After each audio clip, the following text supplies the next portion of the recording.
Imagine this: you're already late, the coffee spills on your shirt, your phone rings with bad news, and suddenly, it feels like the whole universe has turned against you. In moments like these, most people lose control. They yell, they panic, they shut down. It comes from developing an inner relationship with your thoughts and emotions. This is where you intentionally shift your focus from the overwhelming situation to something present and physical: your breath, your surroundings, your five senses. Why? Because your nervous system can't be in panic mode and present awareness at the same time. Grounding gives your brain something real to focus on, so it can exit the loop of worst-case scenarios. You begin by observing your internal dialogue. But to build your calm in the middle of it, that's real strength. And it starts with a choice, your choice. There's often a hidden reason we overreact to stress, and it lies in our past. Many of us grew up in environments where chaos meant danger. So today, even small problems feel life-threatening. When things go wrong, we often waste more energy resisting the problem than solving it. We think, this shouldn't be happening, and that thought fuels frustration. But what if you trained your mind to say, this is where I am right now? How can I move forward from here? Acceptance doesn't mean giving up. It means stepping into reality with clarity. And clarity is what keeps you calm when everyone else is losing it. This is called a trauma response, when our nervous system is reacting to old pain rather than the current moment.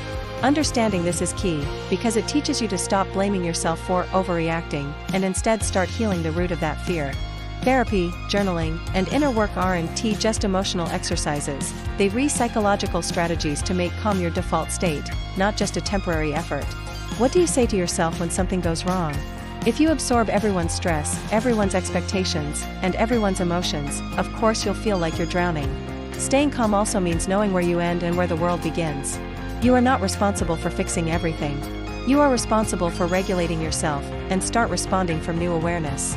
You build resilience, you speak to yourself kindly, and you choose presence over panic. In a world that's constantly shifting, the greatest power you can have is a steady mind. Because calm isn't something you find, it's something you create. And when you master that, no storm can break you. And letting that be your power. Calm is not weakness. It's silent strength. Are you harsh, critical, or catastrophic? Or are you kind, realistic, and composed? Self-talk is not fluffy advice, it's neurological reprogramming. The way you speak to yourself literally shapes the way your brain handles stress. But there's something powerful, something deeply psychological, that separates those who collapse under pressure from those who rise above it with quiet strength. It's not luck. It's not pretending. It's emotional mastery.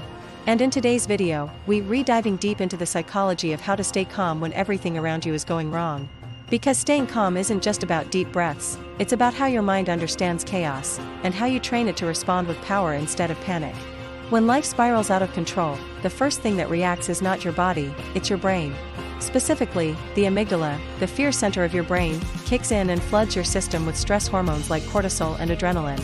Your heart races, your thoughts scatter, and you feel like you're under attack, even if you're just stuck in traffic. The mistake most people make is believing this reaction is truth. They think, I'm stressed, therefore this moment is a disaster. But here's where psychology gives us the edge: stress is a signal, not a fact. It's an emotional response, not the final verdict. The ability to remain calm in chaos starts with what psychologists call cognitive reappraisal, the art of changing how you interpret what's happening. You see, your brain doesn't respond to events. It responds to how you think about those events. Two people can go through the same crisis, one collapses, the other stays grounded. Why? Because one believes, this is the end, while the other tells themselves, this is difficult, but I'll get through it. To strengthen this mindset, you have to build what experts call emotional resilience. And this doesn't come from reading quotes or forcing positivity. Another powerful tool is mindful grounding. But let's go deeper. And then there's emotional boundaries. Finally, there's something deeply overlooked: acceptance. So, how do you stay calm when everything is falling apart? You rewire your inner world. You stop reacting from old wounds. If this resonated with you, take a moment to pause today, not to fix the chaos,